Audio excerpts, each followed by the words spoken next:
Hello, welcome to my channel. My name's Heather, and I make videos about the anti-Semitism witch hunt that's going on through the UK Labour Party. It has been going on for some years now and is forging ahead. And last week was a significant moment in that. So I feel like it's worth making videos, try to unpack some of the things which happened there and some of the reactions to that. I'm not sure how coherent this is going to be, but I'll do my best. And I think given the terrible coverage we've seen, not just in the mainstream media, but more broadly, and the lack of coverage, I think it's worth me trying to put a kind of strong left perspective on that and a grassroots perspective on it. There is a lot to talk about, so you don't have to watch all of this video, obviously. I will put in the description box below here some kind of timestamps so that you can jump to different sections of the video. I'll also put in lots of links to things that I've read and that I reference in this that might be helpful, that you might want to follow up on. So why was last week a key moment in the anti-Semitism witch hunt? And it was because of a statement, or ostensibly it was because of a statement that was put out by the Equality and Human Rights Commission, which is a statutory body in the UK for overseeing equalities legislation. And it had done an investigation of the Labour Party, and as a result of that, it had put the Labour Party into a kind of process of monitoring. And it said that the progress on the action plan that the Labour Party put in place to address the issues raised by the EHRC was satisfactory, and as a result they were ending monitoring. So it was a short statement, it was quite kind of technical, it was about process, but a very much more than that was done with it. And so what was done with it is what's important. And so let's look at that. So it started more or less with Keir Starmer, who's leader of the Labour Party, making a set-piece speech. So this speech, there's a video of it. He enters this wood-panelled room with a small invited audience, and he's led by the chair of the Board of Deputies of British Jews, which is a Jewish communal body, which certainly was one of the bodies which led the attacks on Jeremy Corbyn. And behind that, there was Margaret Hodge, who is a Jewish Labour MP, and she again also led the attacks on Jeremy Corbyn, and she's very involved in the Jewish Labour movement. In addition to that, you had the customary two Union Jack flags on the wall behind Keir Starmer as he spoke. So I'm not going to spend a lot of time on the speech, but I do want to highlight some points. Some things that we kind of have got used to. First of all, we have gaslighting. So Keir Starmer spoke about judging the success of what he had done to tackle anti-Semitism, in inverted commas, scare quotes with lots of exclamation marks, was that they should be judged by the return of those members who felt they could no longer support the Labour Party. And he also apologised for those who suffered appalling abuse. Of course, many of us have suffered appalling abuse within the Labour Party, and he wasn't apologising to us. In fact, the process through which he has, in scare quotes, tackled anti-Semitism is in fact added to the abuse by turning the Labour Party's disciplinary systems onto us. So supporting those people who bullied us by bullying us on steroids, right? So there was gaslighting. Hypocrisy. Of course, he talks about zero tolerance of anti-Semitism, racism and discrimination, and we know that that is not what's happening, that there are lots of examples of anti-black racism, of Islamophobia, of transphobia in the Labour Party, of sexism as well, of many things, and these are not being tackled with zero tolerance. I mean, there's a question of whether that would be a good thing or not. I'm not convinced that kind of strict disciplinary approach is good, but it was hypocritical for him to say that. But it's hypocritical for him to say he's tackling anti-Semitism, as we'll see. It's like full of hypocrisy. Something he says a couple of times, which is interesting, is that he's giving Labour back to the British people. So the obvious question is, which British people? And he talks about how the party has changed fundamentally and irrevocably to a party of patriotism and public service.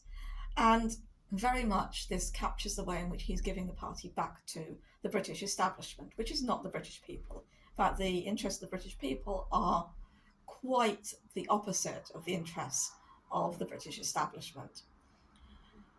So it's pretty clear what he stands for and what this is all about. He also said, fuck the left. He said that in two ways. He said, if you don't like the changes in this party, the door is open and you can leave. That's a direct quote. That's not me, paraphrasing. The door is open and you can leave.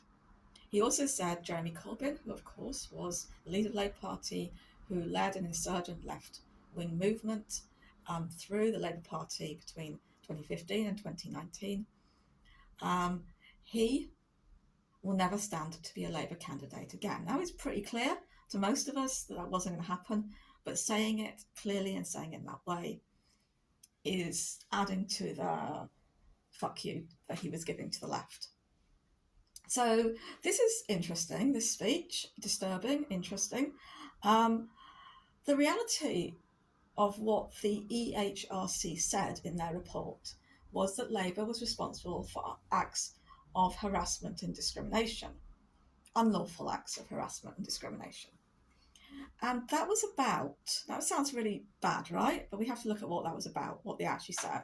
And what they said was that there was political interference by the leader and the leader's office in the anti-Semitism complaints that were put into the Labour Party. Now, you've got to remember that this interference, support, whatever you want to call it, was in many cases requested by the complaints team, the investigations team. It was certainly something that the media hounded Jeremy Corbyn to do to sort this problem out. So it's highly problematic that this becomes then the reason why the EHRC finds the Labour Party unlawful, puts it into special measures and everything, but that was it. What we can see, though, is that interference by the leader and the leader's office in anti-Semitism complaints, in anti-Semitism generally, what it is, how it's handled, was very much increased under Keir Starmer. In fact, it happens in this very speech. When he says Jeremy Corbyn will not stand for Labour Party again, that is the leader interfering in disciplinary processes within the party. So the EHRC do not seem concerned about that under Keir Starmer. So we have to be very, very realistic about the EHRC. Their statement itself may be very, very innocent looking, but their statement serves a purpose, and they know exactly what that purpose is. It is to allow the kind of performances we see of Keir Starmer attacking the left, the performances we see of other people coming on board, not just to attack the left, but to shore up the Labour Party support for settler colonialism in Israel, as we'll see, and all sorts of other things. So the EHRC is really one of these government statutory bodies. It's not technically government, but it's appointed by government. It's under the auspices of government, which exists to take what should be a very radical area of politics, a very radical agenda based on equalities, and to, at best, domesticate it, and at worst, turn it against the left and turn it to the agenda of the right. I think that's what we see happening here. I think it's also what we see happening with freedom of expression, which again should be a very radical value, lead to very radical practices and policies, but actually is being turned to the service of the right and used to attack the left. So we shouldn't have any doubts about what the EHRC is and what work it was doing. And it was very much necessary for the EHRC to find the Labour Party acted against the law. However, it contrived to do that. And what that did then was to enable every single other accusation against the Labour Party around anti-Semitism to have legitimacy, even when the EHRC report said nothing about them. It deliberately didn't say that the Labour Party is institutionally anti-Semitic, but it's used to evidence that. It had nothing to do with reporting on the type of anti-Semitism within the Labour Party or the prevalence of it, but it's used to support ideas that anti-Semitism became endemic in the Labour Party under Jeremy Corbyn's leadership is used to support the idea that the Labour Party was an existential threat to UK Jewry. It's used to support the idea that almost the kind of atmosphere in the Labour Party was such that it was like the atmosphere in 1930s Germany. All of these rabid, ridiculous allegations are given support through this finding of illegality, which is a very technical, legal point. Probably the best response to this, I think, is Jewish Voice for Labour. They had a couple of things which are very good on their website, one of which really draws attention to how much Jewish people on the left are under attack in this moment through the disciplinary processes and within local parties and subject to abuse. So they also said it's abhorrent for the Labour Party to effectively designate progressive or socialist Jewish political traditions as anti-Semitic, and to ipso facto position anti-Zionism as an unacceptable and anti-Semitic position. This would in some circumstances be put out and perhaps to be labelled as a conspiracy theory. But actually, this is not a conspiracy theory, because the people who are doing this are quite happy to say it out loud now. This is what's very interesting, is that the people who've been pursuing this witch hunt against the left are now much more strident in what they're doing, much more open about what they're doing. And that's, I think, why this is an important moment. So the Jewish Labour Movement is a right-wing affiliate of the Labour Party that has Jewish members and non-Jewish members, and that is explicitly, as I said, a Zionist organisation. So to become a member, you have to sign up to say that you are a Zionist. And so they're very different than Jewish Voice for Labour, which is on the left of the party, is not an affiliate, and is explicitly anti-Zionist. So Margaret Hodge, who, as I said before, is a prominent member of Jewish Labour Movement, an MP, and one of the people who led the charge against Jeremy Corbyn. In particular, she called Jeremy Corbyn a fucking racist and anti-Semite. And I'm quoting her there. She was asked about the experiences of Jewish Voice for Labour on Radio 4, a BBC station. And she said, I quote, "If they feel uncomfortable in a party that will not tolerate Jew hate, that supports businesses and the economy, that will support NATO in the international arena, this is not the party for them." So just notice the language there, language of Jew hate. So we've moved in this witch hunt from talking about anti-Semitism to talking about anti-Jewish racism to talking about Jew hate. The kind of visceralness of that is clear, and it kind of detaches us even more from the referent, what we are referring to, which is, as I said, that there was interference by the Leeds office to try to, in most cases, to speed up the tackling of complaints of anti-Semitism by the party, where they were dragging their feet, the staff were dragging their feet. Second, can you imagine if someone, I don't know, John Landsman or someone who was associated, a Jewish person who was associated with support for Corbyn and the Corbyn movement, had gone on Radio 4 back, say, in 2017 and said about the Jewish Labour movement? I mean, he wouldn't, because he's kind of supportive of the Jewish Labour movement now. John, he's went to their last conference, but let's leave that aside.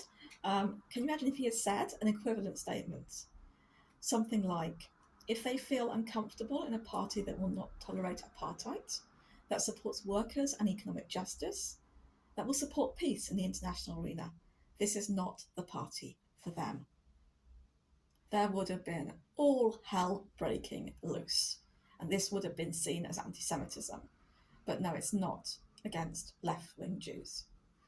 Ruth Smeeth is a former Labour MP. She's involved also in the Jewish Labour movement. She also was doing the media rounds on the day that the speech by Keir Starmer happened. And she's actually the director, I think now, of Index on Censorship, So it's kind of fascinating that she's now in charge of this free speech organisation and does not seem to believe in free speech. So when she was asked about the experience of abuse that people in Jewish Voice for Labour had suffered, she was asked specifically by the person interviewing her, is your message to them tough? And she said basically yes. And she asked them to consider why you'd want to be in the Labour Party in the first place. Again, can you imagine that had been said about the Jewish Labour movement back in the day or now?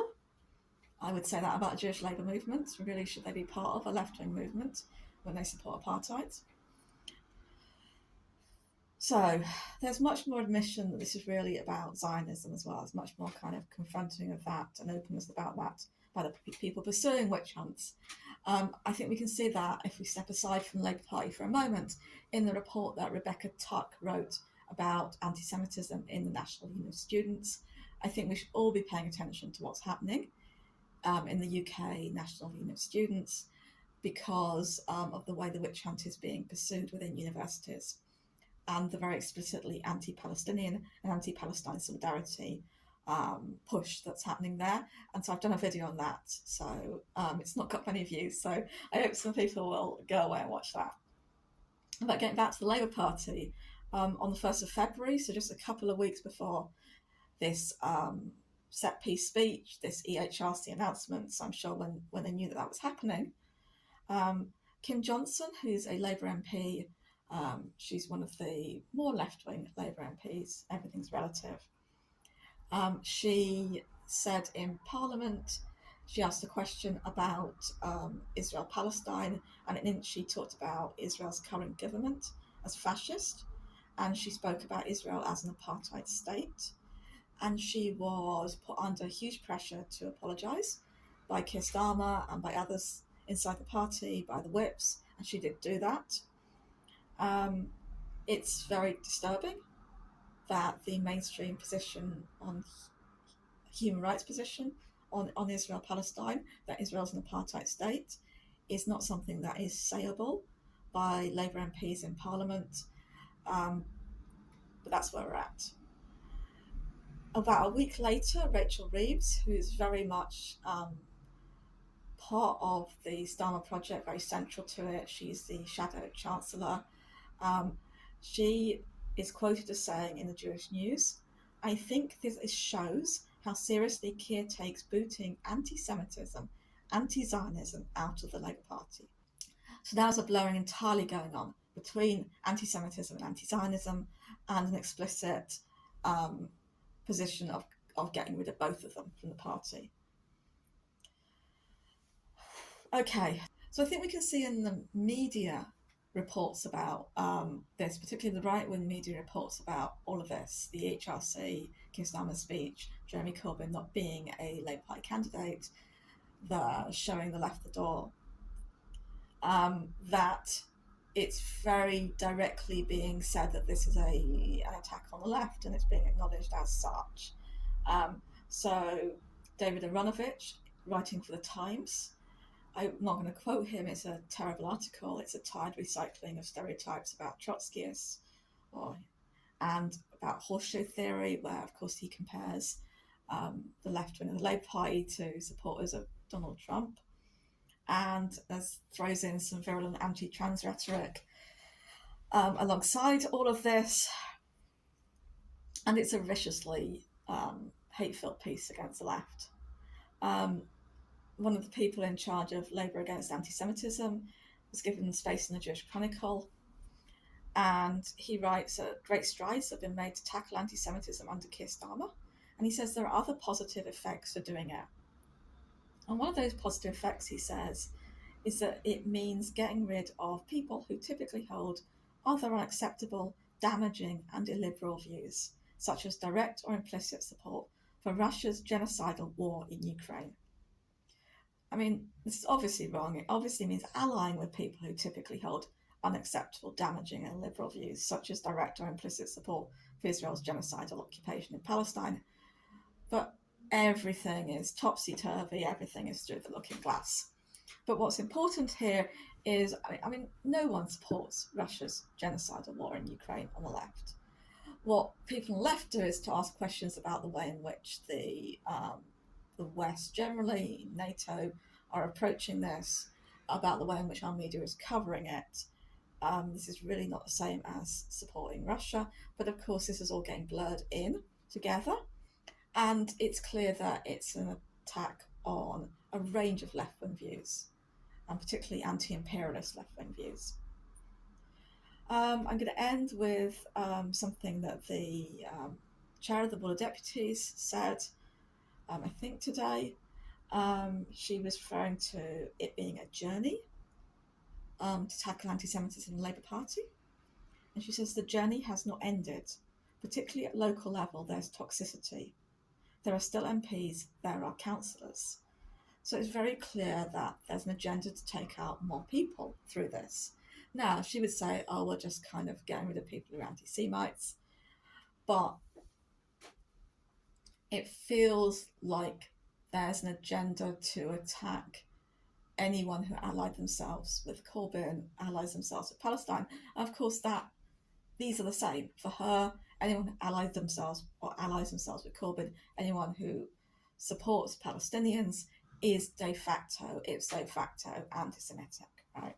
So, as a result of this being a bit more out in the open now, it's certainly harder for the liberal end of the left, the Guardian reading end of the left, the Guardian writing end of the left, to be fair, the centrists to maintain the extreme levels of cognitive dissonance and denial they've had around what it means to tackle anti-Semitism, what Keir Starmer's agenda is within the Labour Party. Polly Toynbee, who's a columnist more to the right of the Guardian spectrum, she talks about the shame of the Labour Party being put into special measures by the EHRC for racism. She says that they were correct to expel Jeremy. She also says it's not a job not quite done, and she cites Kim Johnson getting up at PMQs, Prime Minister's questions, to call the Israeli government fascist, and how she had to apologise for that. It's very disturbing to see Polly Toynbee kind of going further into the conflation of criticism of Israel, valid criticism of Israel, and anti-Semitism, but she is a little bit, what do you say about Polly Toynbee? Anyway, I'll put a link in the description to a video that me and Daniel Taylor made about Polly Toynbee. So if you want more of the lowdown on her strange political positions, you can get it. But even she, right at the end of the article, has a little bit of a reservation. She says, what matters too is that in its haste to escape the failure of Corbynism, Labour doesn't overreach and purge anyone with anything original, interesting to say. Now, this was given much more space in other parts of The Guardian, and in particular it was given space in the editorial. This editorial is, I think, titled something like 2 Cheers for Keir Starmer. So it does say it's been a huge turnaround in tackling anti-Semitism, and much of the credit goes to Keir Starmer, who in his acceptance speech promised to tear out this poison of anti-Semitism by its roots. They say he was right to take such a strong stance, just as Jeremy Corbyn was wrong in his initial response. Mr. Corbyn has a formidable record, I'm quoting them now, fighting against racism in speaking up for many persecuted peoples. But in this case, he was too slow and too defensive, and he should have listened much harder and tried much harder to engage with his critics. But they also say, do not chuck Jeremy Corbyn out of the Labour Party, out of the Parliamentary Labour Party. He should be allowed to stand again to represent his constituents in Islington North. And they say that to conflate the anti-Semitism of some on the left with all left-wing politics is illogical and short-sighted. And I think this editorial, in substance, was written by Owen Jones, probably. It takes many of his points of views, including a little bit in the middle, which is very praiseworthy of John McDonnell. And we all know Owen Jones is a big John McDonnell fanboy. I was at one stage, I think back in 2015, 2016. That's definitely past now. And Owen Jones gets a column a couple of days later where he pushes his argument about not getting rid of the left more strongly, and he asks, who is Keir Starmer showing the door to? Who is he asking to leave? Is it people who believe in nationalisation of utilities, higher taxes for the rich, scrapping tuition fees, supporting trade unions, who advocate for Labour as a broad church? He also points out that was actually the platform that Keir Starmer ran on. But anyway, even this kind of mild editorial line that The Guardian took, I mean, too little, too late, but something, was too much for the Board of Deputies. They wrote a sternly worded letter to The Guardian, which they also posted publicly on social media, saying that, how dare you speak about Jeremy Corbyn in these terms, essentially, why are you praising him? And also saying that you and yourself are actually equating the left with anti-Semitism. It's not us. All we're doing is getting rid of anti-Semites. You're saying that we're getting rid of the left. And this is the problem, isn't it? Because in order to take on that Board Deputy's position, The Guardian has to go further. The Guardian has to say, well, the reason why anti-Semites are all of the left is because this is not really a true version of anti-Semitism. What this is a dishonest use of anti-Semitism to label anybody who supports Jeremy Corbyn and anybody who supports Palestine as anti-Semitic, and therefore essentially that does equate the whole of the left with anti-Semitism. And so what they have to do is to say that this anti-Semitism thing isn't real, that the progress that they made, they praised in the opening paragraphs of their editorial, is not progress. It's progress on witch hunts. This is a self-contradictory position. They praise and question the very same thing without acknowledging that they're doing so. And this is all through The Guardian, and this is all through the Liberal response, is they do not want to take on the anti-Semitism witch hunt. And I think we can see that also. I'm going to give one other example, which is a George Monbiot column in The Guardian. Okay, so George Monbiot is, along with Owen Jones, perhaps the only other columnist The Guardian has who's kind of on the left. You can question that, but certainly in relation to the spectrum that exists within The Guardian itself and within the broader UK media and newspapers, journalists particularly, then he's one of the most left-wing figures in that. He doesn't write about whether he thinks Jeremy Corbyn should be a Labour MP or not. He doesn't really write about the EHRC. He kind of sidesteps the whole issue. He writes about a lawsuit that's the Labour Party is bringing as a kind of vindictive lawsuit against some people who were staffers during the Corbyn time. I'm not going to get into the details of that. But he uses that as a way of writing about one particular case of the misrepresentation of Labour Party anti-Semitism that happened in 2019, which is the Panorama programme. So Panorama is a flagship documentary series by the BBC, and they did an episode on Labour Party anti-Semitism, which contained a huge number of errors, huge number of editorial problems, and some downright lies, quite a lot of downright lies. And George Monbiot identifies a couple of those, one editorial problem, one downright lie. And this is good, right? It's good that that is getting moved from the space of Al Jazeera, the space of the Canary, the space of very specific niche, kind of seen as more left-wing media outlets, into something that's more kind of part of the UK mainstream. But it's very problematic the way he does that. I'm going to read the section that's probably the most problematic. And he talks about denialists. These are people who deny the extent of the problem of anti-Semitism in the Labour Party. He says that I don't use this hashtag, but I'm a denialist in his terms. We often use the hashtag "it was a scam," and we have sought to dismiss the issue of anti-Semitism in the party. As I know to my cost, acknowledging the reality of anti-Semitism in Labour triggers a storm of abuse, but denying it is stupid and disgraceful. Now, I don't think anybody is denying the reality that there is some anti-Semitism in the Labour Party, as there is in every part of society. This is a I've never heard anyone deny this. All the people like me who are called denialists have not done this. Jewish Voice for Labour have not done this. What we have, the people who support the hashtag "it was a scam" have not done this. What we have done is to say that this has nothing to do with what is being said and done in relation to anti-Semitism and Labour Party. The construction of a crisis is what is a scam. The idea that the Labour Party represents an existential threat to Jewish people, that we represent something like a second Holocaust, that anti-Semitism is endemic in our movement. This is what we're denying.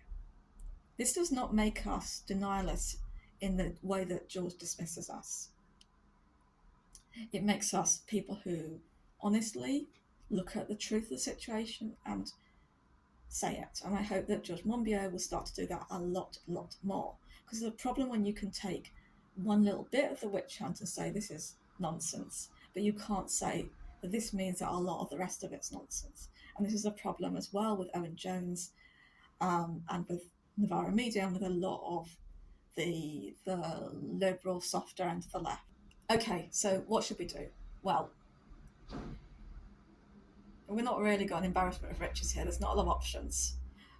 Let's start with the Socialist Campaign Group, to whom we might look for leadership. These are the members of Parliament who are the most left-wing members of Parliament within the Labour Party. They have said nothing collectively about Jeremy being blocked from standing last week, officially blocked from standing, that commitment from Keir Starmer. They have said nothing about the EHRC. They actually have not said anything on their Twitter account since the 1st of February. The 1st of February, you might recall, was the day that Kim Johnson MP was forced to apologise. Well, not forced to apologise, but I imagine if she hadn't apologised, she'd have lost the whip, so she would no longer be a Labour MP. That's just me guessing, but that's how it's going. So I think they're terrified. But that's no excuse for a lack of leadership, but we can't look to them for leadership. So the other people we might look to for leadership, I guess, are Momentum. Momentum was the group who was set up in 2015, following on from Jeremy Corbyn's winning the Labour leadership, to have his back, really, to defend him, to defend what he stood for.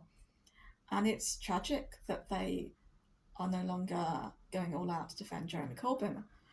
So in their official statement, they said Momentum's position is clear. It should be for local members to decide their candidate, not Keir Starmer. As we've repeatedly argued, the way Jeremy is being treated is an insult to party members and to the people of Islington North, who have elected him 10 times.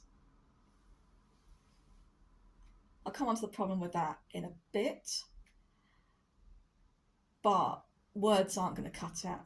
So their position is that they want everyone to remain in the party. Their position is they want people to rejoin the Labour Party. I mean, good luck with that. They have seen a small membership surge with hundreds joining. That's what they've said online. I can certainly believe that. I can certainly see why people would want to defend the left and would see Momentum because of its associations with Corbyn and because there isn't really much else as a way of doing that. I think they will be sorely disappointed. They highlight 4 things that they think we should do to stay and fight, what fighting consists of within the Labour Party. One of those, they don't frame it as this, is actually to campaign for Labour at the local elections. They frame it as to build municipal socialism and kick the Tories out of local government, which sounds a lot more inspiring than knock on doors for shitty Labour councillors who probably phoned up their mates in complaints to get your comrade suspended or expelled. But that's what they're really asking us to do. That's the brutality of being a Labour Party on the left at the moment. They also say that they're going to have a big push to submit to the policy consultation that's happening in the Labour Party. All their submissions, just like the last time around, will be ignored. So they then talk about a new organising network and a new grassroots organising push. Why are these new things? Why have they not been happening? Um, why are they going to work now? And as far as tackling the witch hunt goes, nothing. They don't even mention it. There is a problem with the momentum position that it should be up to. And this is not just the momentum position, this is Jeremy Corbyn's position, this is generally across the left. People have been focusing on internal democracy and saying that it should be up to party members to choose their candidates. The trouble is that's not even Momentum's policy. Momentum have elections, I think it's every 2 years, for the National Coordinating Group, and they do due diligence checks on anyone who wants to stand. So what that means is they check through people's public statements, social media, to see if there's anything which could be problematic. So they don't leave it up to members. I would be quite happy for them to leave it up to members. If they want to publicise certain things, people say, I don't those things come out, then members are smart enough to make their own decisions, I think. But the point I'm making is that is not Momentum's position. And I think that most people on the left would probably say there should be some checks on candidates, potential candidates. So the question really comes up about whether or not Jeremy Corbyn should make it through those due diligence checks. And of course, I think he should, Momentum think he should, but there's an argument that he shouldn't, because what did he do? He sustained, if you buy the narrative about anti-Semitism, is that he sustained an anti-Semitic culture within the party. So if that is your position, how on earth could you think that he would be a suitable candidate for Labour? And this is the problem, is that everyone, just like the Guardian's avoiding talking about the witch hunt, so is Momentum. So they're sidestepping the issue and talking about internal democracy, but it's a dishonest argument. Actually, it's pretty easy to respond to. So Sonia Soda, writing in The Observer, horrible, bad faith centrist commentator, another one to add on to the ones earlier, and many that I haven't mentioned. We certainly have a whole load of dodgy centrist commentators in this country. We should maybe sort of export a few. She writes, Corbyn's failure to accept responsibility and show any contrition for the anti-Semitism he presided over. He still maintains he was targeted because of his position on Palestine, means Starmer's decision must first and foremost be evaluated on principled grounds. It was the only morally correct course of action. And we have to take on that argument. We have to fight for Jeremy, and fighting for Jeremy means fighting for all of us. It means fighting against the idea that our movement is anti-Semitic. It means fighting for the idea that all of our positions are anti-imperialism, are anti-Zionism, are anti-capitalism, are legitimate positions to speak from. And we need to have those fights desperately. And it means taking on the EHRC. So Andrew Fisher, writing on Novara, which is an independent left-leaning media outlet in the UK, said that the EHRC report was sober and relatively objective. Like, we need to get away from evaluating the report on its own terms to look at the politics of that report, what work it was doing, of the way in which the EHRC, because of its statutory position, could launder so much of this witch hunt, could render it, give it credibility, and continue to give it credibility. As I said, we need to really take on the EHRC and take on its role in propagating this attack on the left. So where's that leave us? Where's it leave Jeremy Corbyn? So Jeremy Corbyn, I do not think will stand as an independent, much as I would love him to stand again, to represent people who live in Islington North, as he has done for so long and so well, and he's so loved there. I think he is the only Labour MP who could stand as an independent and win, probably. It's not definite, but I think likely. I think he won't, because if he does, he would force anybody who's still a member of the Labour Party to choose between supporting him and staying in the party. Because anyone, even who tweets in support of his candidacy, let alone canvasses and campaigns for him, would be immediately expelled from the party, because you cannot support anyone who stands against a Labour candidate. I think also the party, for the rumours I've heard, will be very smart and will choose someone who Jeremy Corbyn knows, who he was friends with, I don't know if he still is, who worked on his 2015 leadership campaign. And I think that, again, would make it very difficult for him to stand against this person. So if he won't stand independently, I think it means that we don't really have even anything to rally behind at the next general election. And I don't know what we do, but I think what we should do now is to go all in and fight. Like, it feels miles better if you're under attack to fight than not to fight. Even if you fight and lose, it feels so much better than just like standing by and not doing anything. And I'm going to end with, I think, a really good series of 4 tweets by Laura Pidcock, who was a Labour MP until the last general election. So between 2017 and 2019, quite short-lived.